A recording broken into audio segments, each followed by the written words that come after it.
بسم اللہ الرحمن الرحیم فاعوذ باللہ من الشیطان الرجیم ان الذین یؤذون اللہ ورسولہ لعنہم اللہ فی الدنیا والآخرہ واعد لهم عذابا مہینا۔ سورہ احزاب آیت نمبر 57۔ کہ محمد سے وفا تو نے تو ہم تیرے ہیں، کہ محمد سے وفا تو نے تو ہم تیرے ہیں، یہ جہاں چیز ہے کیا لوح و قلم تیرے ہیں۔ محترم ناظرین، چند روز قبل فرانس سے آنے والی نہایت تکلیف دہ اور دماغ کی چولیں ہلا دینے والی خبر نے دنیا بھر کے 1.5 ارب مسلمانوں کو بے چین کر دیا۔ پھر ایک مرتبہ ہمارے آقا محبوب کبریا سلطان دو عالم حضرت محمد مصطفیٰ صلی اللہ علیہ وسلم کی شان اقدس میں فرانس کے اندر گستاخی کی گئی۔ اہانت آمیز بڑے بڑے کارٹون اور خاکے سرکاری عمارتوں پر لگائے گئے اور کروڑوں مسلمانوں کے مذہبی جذبات کو ٹھیس پہنچائی گئی۔ تو یہ ہے کہ یہ ساری گستاخی اور بیجا جرت اور دریدہ دہنی سرکاری نگہداشت اور سرپرستی میں انجام دی گئی۔ مزید ان کی جرت و ہمت دیکھیے کہ فرانس کا ملعون صدر ایمانوئل میکرون کتا خبیث یہ بیان جاری کرتا ہے کہ فرانس پیغمبر اسلام صلی اللہ علیہ وسلم کے بارے میں توہین آمیز کارٹون شائع کرنے کا سلسلہ جاری رکھے گا۔ نعوذ باللہ، لعنت ہو اس بدبخت روسیاہ پر، وہ اپنے انجام کو پہنچے، لعنت اللہ علیہ۔ میں نے شروع میں ایک آیت تلاوت کی تھی جس کا ترجمہ یہ ہے کہ بے شک جو لوگ اللہ کو اور اس کے رسول کو تکلیف پہنچاتے ہیں ان پر اللہ کی لعنت ہے اور ان کے لیے رسوا کن عذاب تیار رکھا گیا ہے۔ مسلمان سب کچھ برداشت کر سکتا ہے، خدا کی قسم مسلمان سب کچھ برداشت کر سکتا ہے، اپنا جانی مالی نقصان بڑا سے بڑا خسارہ گوارا کر سکتا ہے، مگر یہ ہرگز برداشت نہیں کر سکتا کہ پیغمبر اسلام حضور پاک علیہ السلام کی شان میں ایک حرف بھی ایسا زبان پر لایا جائے جو گستاخانہ ہو، جو نازیبہ ہو، یہ ہرگز برداشت نہیں۔ رسول صلی اللہ علیہ وسلم کی محبت ہر مومن کے ایمان کا حصہ ہے۔ رسول صلی اللہ علیہ وسلم کی محبت ہر مسلمان کے جسم میں خون بن کر دوڑتی ہے، کیونکہ اس کے بغیر اس کا ایمان ہی پورا نہیں ہوتا۔ ایک حدیث میں اللہ کے پیارے نبی صلی اللہ علیہ وسلم نے فرمایا، لا یؤمن احدکم حتی اکون احب الیہ من والدہ وولدہ والناس اجمعین۔ کوئی شخص اس وقت تک کامل مومن نہیں ہو سکتا جب تک میں اسے اس کے باپ، اولاد اور تمام لوگوں سے زیادہ عزیز اور محبوب نہ ہو جاؤں۔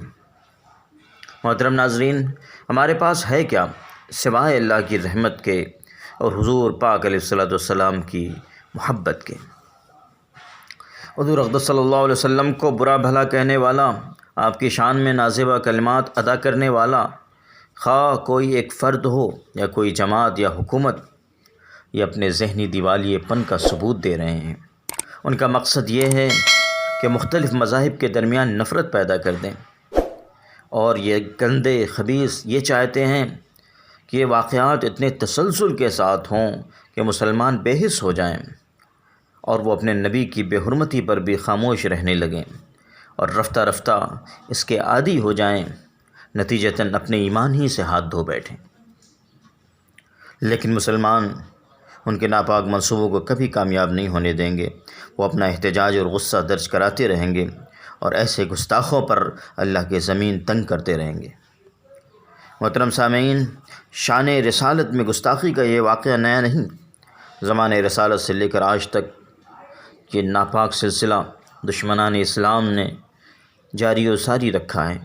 لیکن جس طرح زمانۂ رسالت میں حضور پاک علیہ السلام کے گستاخوں کو چن چن کر ان کے انجام تک پہنچایا گیا، کیفر کردار تک پہنچایا گیا، اسی طرح ہمیشہ گستاخان نبوت کے لیے زمین تنگ ہوتی رہے گی۔ ضرورت اس بات کی ہے کہ ہم نبی صلی اللہ علیہ وسلم سے سچی محبت رکھیں، صرف جذباتی محبت نہیں، سچی محبت رکھیں۔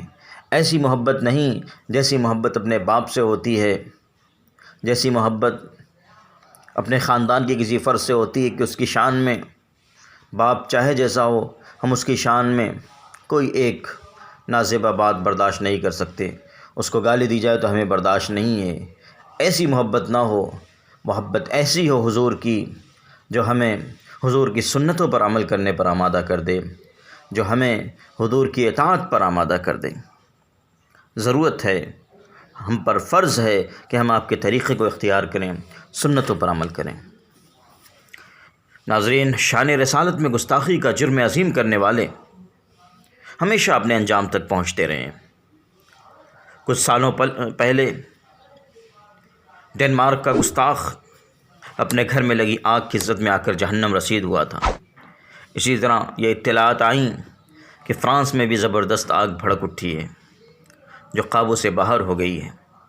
کیا بعید کہ یہی آگ فرانس کی بربادی کا پیش خیمہ ثابت ہو اور یہ آگ فرانس کو لے ڈوبے۔ آج فرانس کی دریدہ دہنی پر پوری مسلم دنیا متحد ہو چکی ہے، جس سے فرانس میں اور پوری عیسائی دنیا میں کھلبلی مچی ہوئی ہے۔ دنیا اپنی آنکھوں سے دیکھ لے گی کہ گستاخوں کا دنیا ہی میں کیسا عبرتناک انجام ہوتا ہے۔ میں بس اس شعر پر اپنی بات ختم کروں گا کہ وہ دانائے سبل ختم الرسل مولائے کل جس نے، وہ دانائے سبل ختم الرسل مولائے کل جس نے، غبار راہ کو بخشا فروغ وادی سینا۔ وآخر دعوانا الحمد للہ رب العالمین۔